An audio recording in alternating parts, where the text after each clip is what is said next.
History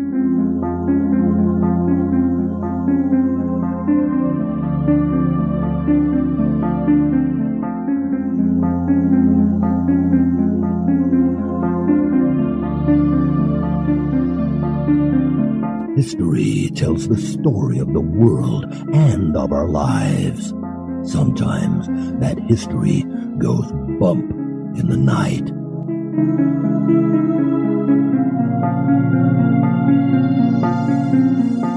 Broadcasting from the center of oddity and the supernatural in Central Florida, it's the History Goes Bump podcast.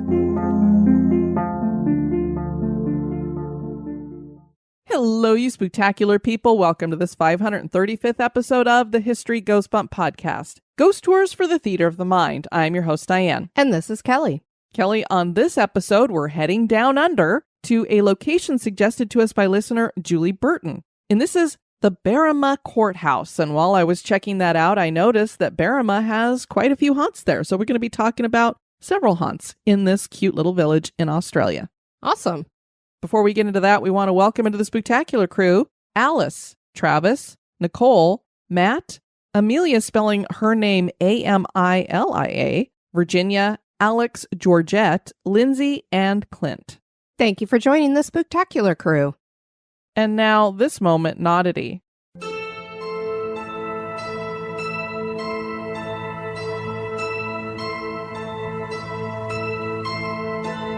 In the fall of 1891, in Crawfordsville, Indiana, there was an unidentified specter that brought dread and horror upon the town.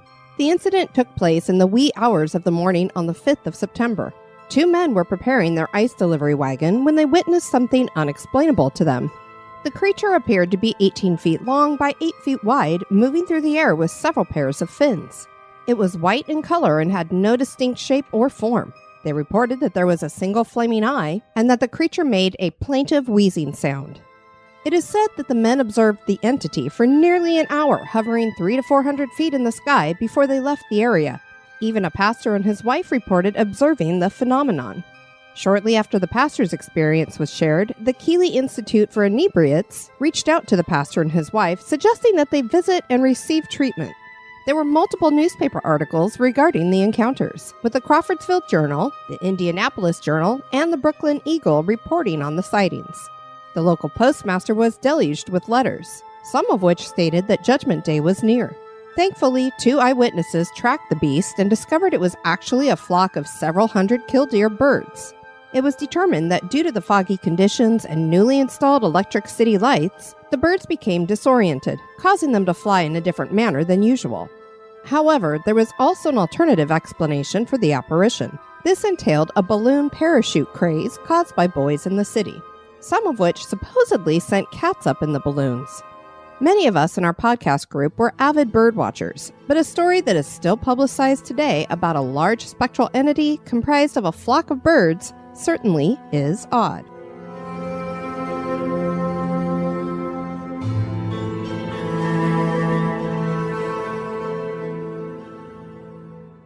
If you gaze long enough into an abyss, the abyss will gaze back into you. Friedrich Nietzsche. And now, this month in history. In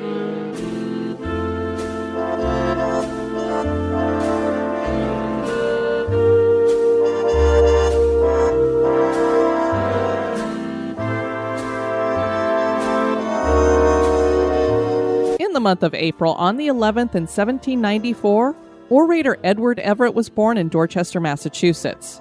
He was a gifted young man with an insatiable appetite for knowledge. Everett graduated Harvard University after 4 years of study at just 17 years of age. He then served as a pastor in Boston and from there continued pursuing academic goals. Everett received his PhD in Germany, becoming the first American to earn a German doctoral degree. Other career achievements included time spent as the president of Harvard, the governor of Massachusetts. He was elected a United States congressman and senator, as well as ambassador to Great Britain and Secretary of State, so he really didn't do much. Yeah, not at all. One of his most memorable achievements, however, was personally raising more than $69,000 for the Mount Vernon Ladies Association to purchase Mount Vernon. His lectures spanned from March 1856 until spring of 1861 and raised a third of the monies needed for the purchase of what he spoke of as his Washington. Everett sent all the money earned from those audience-filled lecture halls to the Ladies' Association without keeping anything to cover his own travel expenses. Although his lifetime achievements were great, he is best remembered as the man who lectured at Gettysburg for 2 hours, while Abraham Lincoln's speech was 2 minutes in length.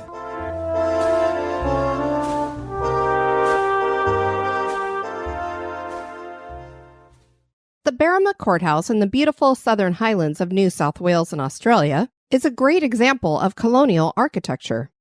The courthouse was a necessity as the colony was built on convicts, and many continued their wayward deeds. The village of Berrima itself was an important stop on the path from Sydney to Victoria, and there were several hotels in the area. Many historic structures still remain, and spirits just may be inhabiting them, including the ghost of Australia's first serial killer. Join us as we explore the history and haunts of Berrima, Australia.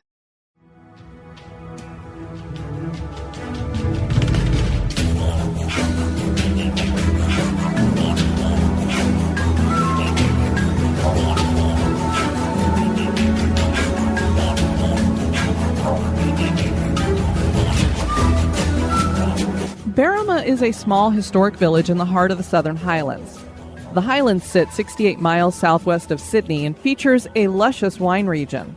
Berrima had once been the main town here and was initially meant to be the capital of the Southern Highlands.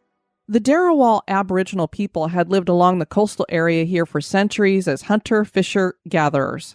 European settlers arrived in the early 1800s. 2 of these people were James Harper and his wife Mary. James had been the police chief constable at Sutton Forest, and he was the son of convicts. Mary herself was a convict. They bought a block of land in Berrima in 1832 and built the Surveyor General Inn in 1834 in the Georgian style. The inn remains today and is the oldest continuously licensed hotel in all of Australia. The name was a nod to Thomas Mitchell, who was the Surveyor General of the colony of New South Wales from 1828 until his death in 1855. He was a larger-than-life character from Scotland. Despite nearly 20 other licensed inns opening up in Berrima, the Surveyor General Inn did very well and clearly outlasted all of them despite a downturn in travel when the railway caused Berrima to be bypassed. Motor cars brought the tourists back in the 1930s. By the 1960s, the place was fairly neglected and run down and would have been demolished had it not been for residents making a push to get Parliament to pass a special act to preserve the inn and maintain its historic license. Restoration was difficult as the inn had been built from sandstone that was badly weathered. The current owners are the Durney family, and in 1997, they added an extension at the back of the inn to house a bistro. People claim that the inn is haunted. James Harper retired from the pub in 1839 and leased the business to recently widowed who owned a brewery at Goulburn and a general store in Berrima. She only hosted at the inn until 1840 when a Ralph Hush leased the place, and he was replaced by William Taylor and his wife Mary in 1841.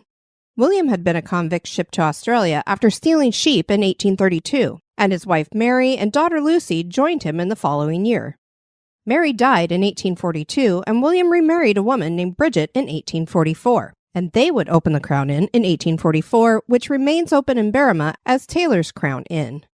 The ghost story featuring the Surveyor General Inn is connected to the Taylors. The Sydney Herald reported on June 13, 1842, a considerable sensation has been felt by the inhabitants of this town owing to the sudden death of Mrs. Taylor, landlady of the Surveyor General Inn. Mrs. Taylor was in apparent good health on the evening of the 7th and was observed passing to and fro underneath the veranda of the inn. However, about 2 a.m., Mr. Taylor was awakened by her restlessness and asked her what was the matter. She replied, and never spoke afterwards, having departed this life at 9 a.m. If you were up and pacing and I asked if you were okay and you just went, I'd be like, okay. I mean, it's like, there's no other information. You're so disrespectful. The woman died. And then she's just dead the next morning. Little something more was going on here. Mr. and Mrs. Taylor had been married 30 years, and her sudden death has been doubly felt by him, being nearly inconsolable.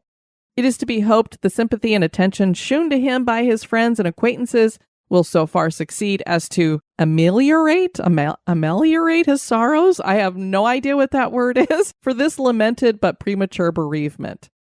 The staff claims that Mary Taylor has returned to the Surveyor General in the afterlife. Her full-bodied apparition has been seen. They've had a lot of experiences around her with that.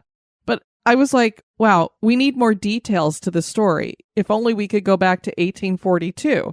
Did he kill her?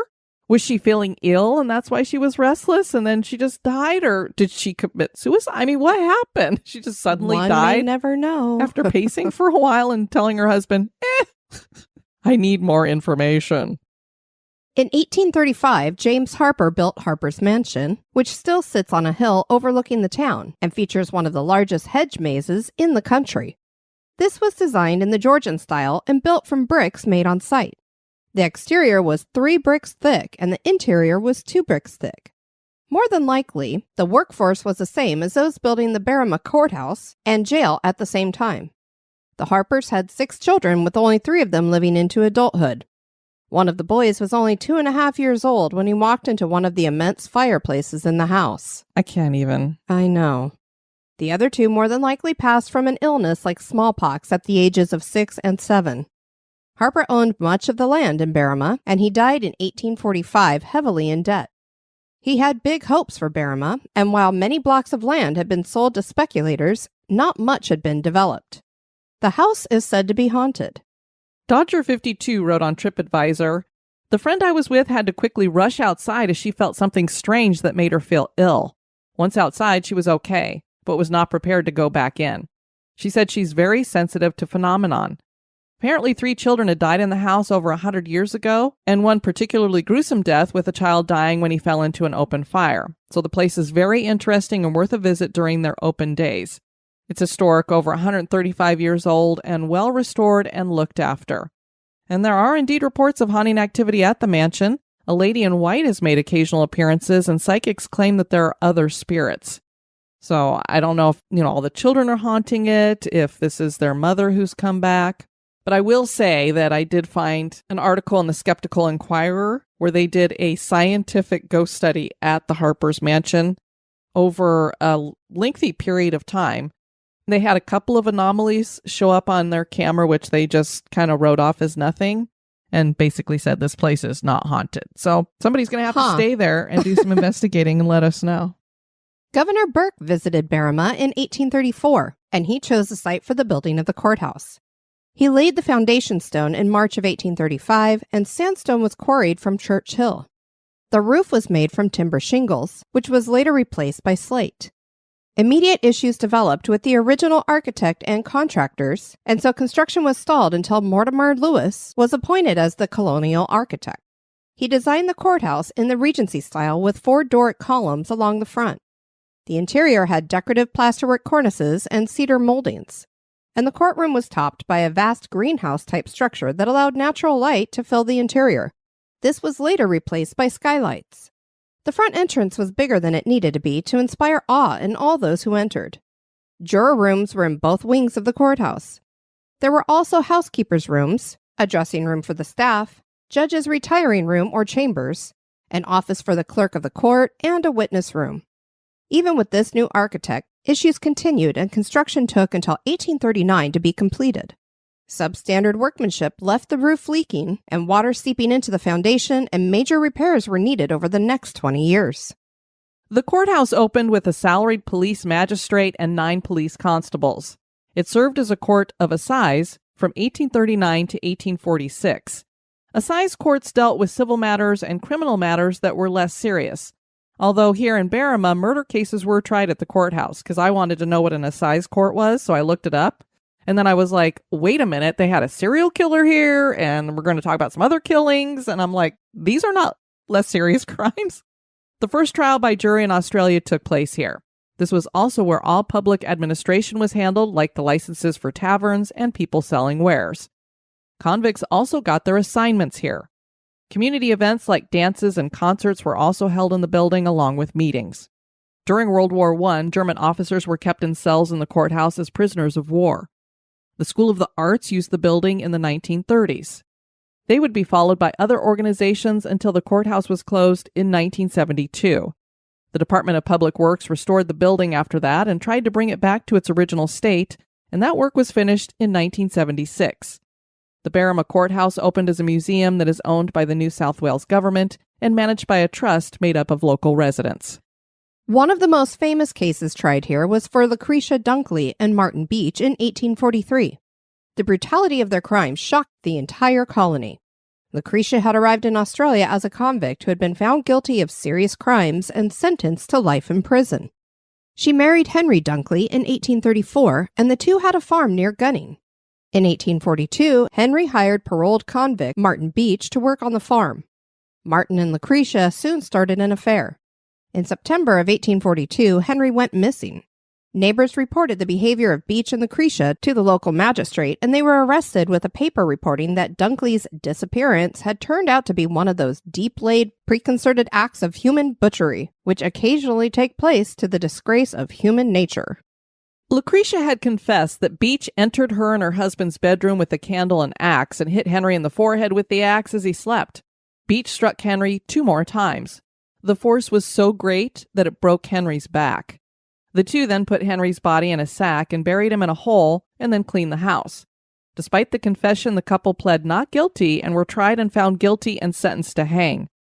The judge said of Lucretia, "You, Lucretia, a name ill assorted with the adulteress and the murderer, exhibited on your trial a tone and manner accompanied by language which might well excite doubt of your kindred with the human species." Oh my goodness. You're not even human. And lead to the conviction that the devil himself had for a time assumed the female form. And I'm thinking, since it says her tone and manner accompanied by language, she must have been cursing a lot while she was sitting there. I'm not sure. The pair were quickly executed. When Lucretia was hanged, her body ejected a fetus that she had apparently been impregnated with by Beach when the two shared a cell at the Berrima jail. Lucretia and Beach had their heads cut off after they were hanged, and their bodies were buried standing up so that they would never know any rest. Their skulls were sent off for scientific study in phrenology. 11 years after that, the skulls were donated to the Australian Museum, where they were put in boxes and still remain. And I've seen them. There was a newspaper article about it, and they'd taken them out for it.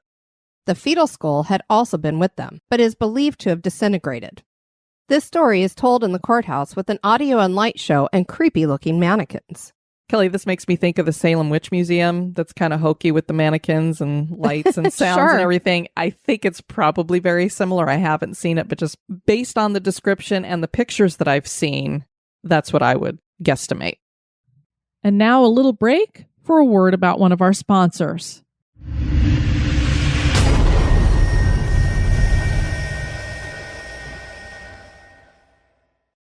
The old Berrima jail was built in 1835 by a pardoned convict named James Gough and John Richards. Convicts and leg irons did the work under the watchful eyes of red-coated British garrisons. The jail had walls of stone 3 feet thick and 30 feet high and 3 wings that were 2 stories high. There was a central watchtower and 34 cells. This wasn't a place anyone wanted to be with harsh conditions. Cells were dark with solid cedar doors, and prisoners were confined to them nearly all day. All the light they got was whatever managed to make it under the door. Wow. An underground floor had 3 solitary confinement cells, and every prisoner had to spend time in them. So I think that was like when you first came in. Boom, they just put you in solitary confinement for like a month and then put you in another cell. Eventually, a larger jail was built in another town, and this became a place for mainly older and sick prisoners. The jail closed in 1909 and then reopened in 1949 as the Berrima Training Center after extensive rebuilding. There's only a couple of pieces of the original jail that still are a part of it. During World War I, this was an internment camp for German prisoners. The jail was minimum security until 1970 when it was upgraded to medium security and remained that way until 2001. In 2001, the name was changed to Berrima Correctional Center, and with that came a major change. For 166 years, it had just been a jail for men, and now this would be a women's jail. It closed again in 2011, but was reopened in 2016, finally closing for good in 2020. Wow. So this was originally built back in 1835 and didn't officially close till 2020. That's crazy. I don't think we've ever seen a jail with that kind of a time span. There were 2 successful escape attempts from the jail. Bushranger Larry Ellmans crawled 400 yards down a drain pipe to the river. At the end, he found a grate blocking his way and managed to break it out. The other escapee was named Mad Tom Can of Carer. He had been sentenced to the jail after stealing a horse. He made it over the jail wall by making a hook out of a horseshoe and tying it to a homemade rope composed of strips of a chaff bag and throwing the hook up over the edge of the wall when the guard wasn't looking. Both men were recaptured. And that chaff bag, I think, is a bag that horse eat out of. All the pictures I saw with it were that. So it seems to me like he was working somewhere where there was a horse and he used the stuff that he had there to make his stuff. Sure. Very ingenious making a hook out of that horseshoe. The courthouse features history tours and ghost tours because the place is reputedly haunted. The APPI has experienced a variety of activity while conducting tours. They've heard disembodied footsteps, had doors unlatch themselves and creak open, seen full-bodied apparitions, and even had doppelgangers. Ooh. There's also been piano music heard, and poltergeist activity moves objects around the property. During an investigation, APPI captured an EVP that said, "Free them all cops." I'm going to go ahead and play that for you here multiple times.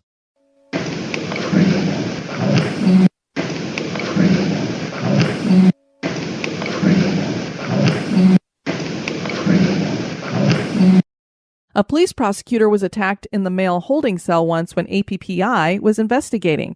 They have a video on their website, and it really looks like something got this guy. He had some very deep red marks on his neck. Perhaps the spirit knew he was a lawman and wasn't happy about it. Johnny commented, "I spent a lot of time at this location. Had footsteps walk right up to and past me. Another time loud exhaling sounds. Also a tapping sound that used codes to communicate, and it was always correct." So I don't know if it was like, tap twice for yes, once for no. They conducted a sensory deprivation experiment. A guest named Liz took part as she felt the air around her become very heavy and dense. And then towards the end, she ducked her head quickly. And she explained that even though she had headphones on, she thought she heard a loud bang. And then she felt like something was on top of her. She shook uncontrollably for about 5 minutes after the experiment. The group also conducted a table tipping session in a cell, and a guest named Helen started to feel her chair being tipped forward even though no one was behind her. And then she heard heavy breathing and felt very cold. Then she thought she heard someone say the name James or John, and it seemed angry. She herself felt overcome with anger and had to leave the cell. Another guest named Andrea had visited the courthouse many times, and she had the following experience. She was standing next to a basin in the judge's quarters, and she had her back to the door. The doorknob started rattling, and then the door opened, but everyone who was in the building was inside the room. So who opened the door? A short time later, the door to the vanity under the basin opened by itself. There are thought to be several spirits here. One is referred to as pale-faced Patty Curran. Patrick Curran had been indicted for raping a woman named Mary Wilmore in 1841. Her husband had been away, and Curran accosted her when she went out for some wood, and he held a knife to her throat. The jury found him guilty. He was also indicted for being an accomplice to a Patrick Barry who shot a constable named Patrick McGuire. They both beat him, too.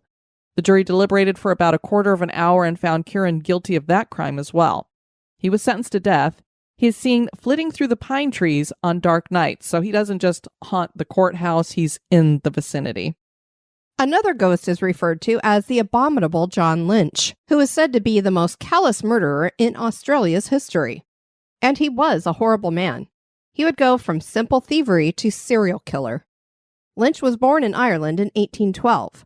When he was 19 years old, he was tried and convicted of obtaining goods under false pretenses in 1831.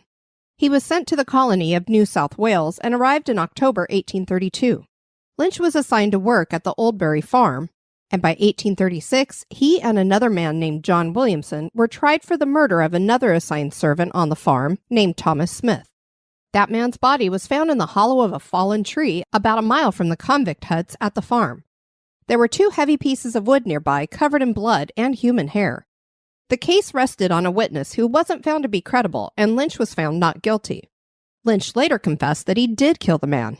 He was put on a chain gang and later turns up in 1839, having reported being stabbed by 3 other convicts who were sentenced to death. Those sentences were commuted to being sent to a penal settlement. It later came out that Lynch was bragging about how he got 3 men transported from the colony, but in actuality, he had stabbed himself to get revenge on them for something. Well, that's who this character is up to this point. Piece of work. Lynch escaped and committed the Razorback murders, in which he killed a young Indigenous boy and a man named Edmund Ireland with a tomahawk. He stole their stuff and headed towards Berrima, where he committed the Fraser murders. This was a man and son, and Lynch again used the tomahawk and stole their stuff. In Berrima, he hit the Mulligan farm and killed John Mulligan and his de facto wife, Bridget McNamara, and her 2 children. One of them was Mary, who was only 13, and Lynch violated her before murdering her. He then piled the bodies up and burned them, and then squatted on the property for 6 months. He took on a different name and sent a letter out and said, yeah, they told me I could hang out here. Good grief. As papers related, the sickest thing about this guy was that, quote, he always prayed to the Almighty for aid before committing his killings. Oh, my word. So this is the kind of serial killer this guy is. Good grief. His final murder would be his undoing. He met a 27-year-old man named Kearns Landrigan along the road in February 1842. He asked the young man to come with him to Berrima to do some fencing, and so they traveled together. So what he's done is basically told this guy, you want to do some fencing for me? Join me. I'll pay you this certain amount of money. And this guy's like, oh, yeah, great. They camped near the Ironstone Bridge about 7 miles from Berrima. The morning of February 20th, Lynch hit Landrigan on the back of the head with the tomahawk twice. He dragged the body into the brush and decided to come back later to bury it. The next day, a laborer was passing by and found the body and reported it in Berrima. A publican named John Chalker told the authorities that he had seen the dead man in the company of John Lynch, only it was under this pseudonym that he was apparently going with. The 2 had dinner at his establishment. He later went with the police to identify John Lynch. Lynch was arrested and indicted for Landrigan's murder. And then more people came forward, and before long, the authorities realized they had a multi-murderer on their hands. I didn't really call him a serial killer here because they didn't have that term back then. The Sydney Herald said of Lynch, we doubt whether there ever existed in this colony a man so deep in crime as this man, and yet his appearance is not in the least such as would lead one to suppose he was a murderer. So what they're meaning here is Lynch was a good-looking guy, and he only stood 5'3" tall. Oh my gosh, he was a pipsqueak. Yeah, so you look at him and go, oh, this isn't a serial killer. No offense to short-statured people. Yeah, do I look like I'm a murderer? You're a little pipsqueak. I am a little pipsqueak. No, I'm fun-sized. That's right.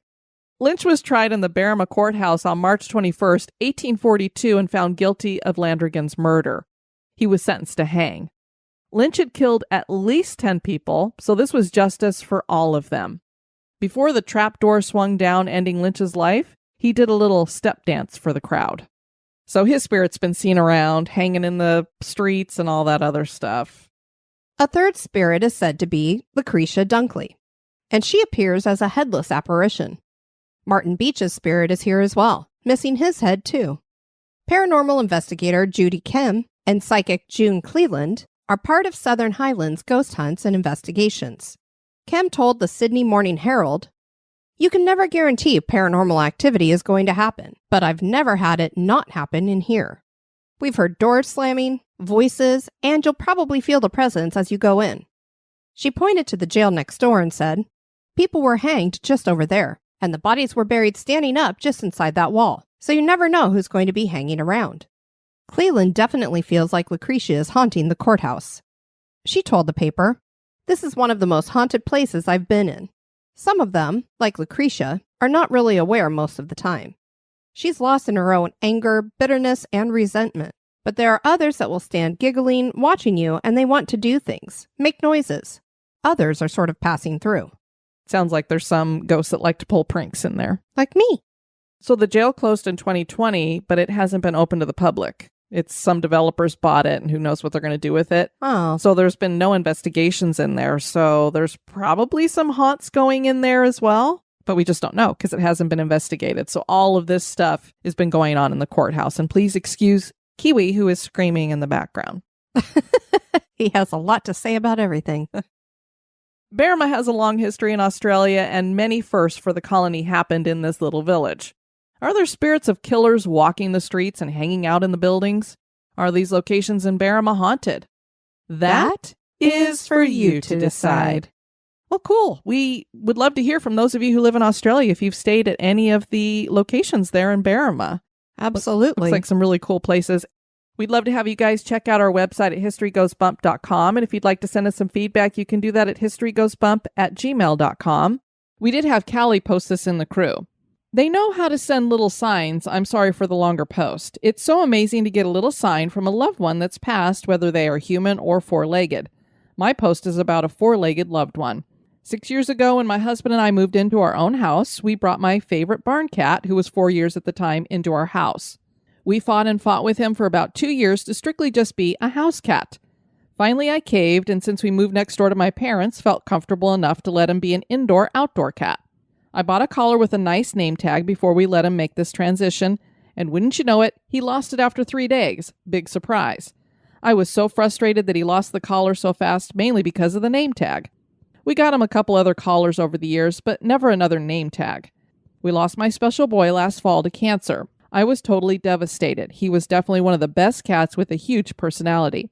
Today, while we were gathered with family in the yard watching the eclipse, my dad looked at me and said, "Hey, Jack's collar's on the dirt pile."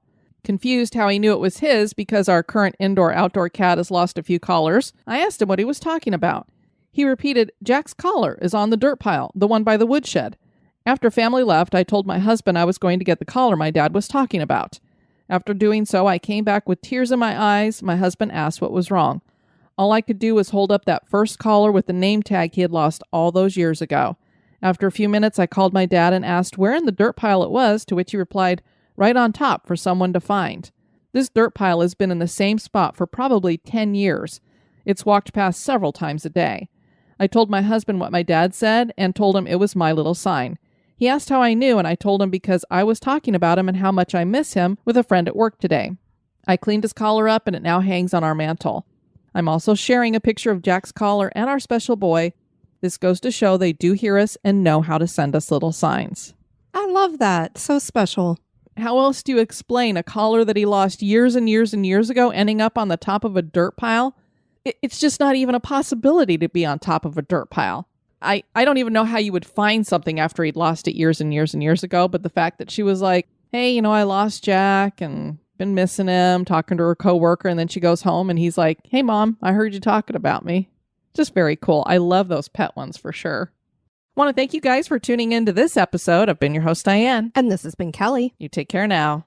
Bye-bye. This episode is brought to you by our executive producers. Make more the happy boy and share the podcast.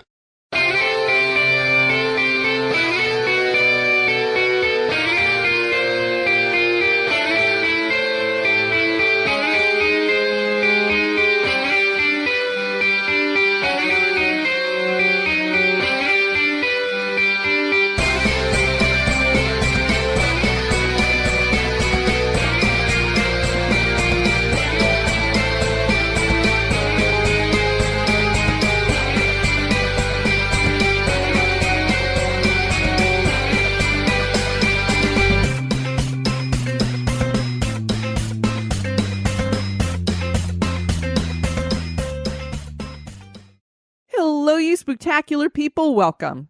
But We do so many it's only different... the intro, whatever. We do so many different types of episodes now. It's like, which one are we doing? Is it a redux? It is a paranormal conversation? Phantasmal crime? Maybe Mort will help you out. There's no helping her. He then served as a pastor in Boston and from there continued pursuing. Pursuing. He was pursuing. Everett received his PhD in Germany, becoming the first American to earn a germ Germoral. It's a germoral. It's a germoral doctoral degree. What's a germoral? It means he's an expert in germs. Okay. Is he like monk? Yes. And washed his hands a lot. A lot. Yeah. By the 1960s, the place was fairly neglected. It got stuck in my mouth. That man's body was found in the hollow of... Okay. Is that new language we've created?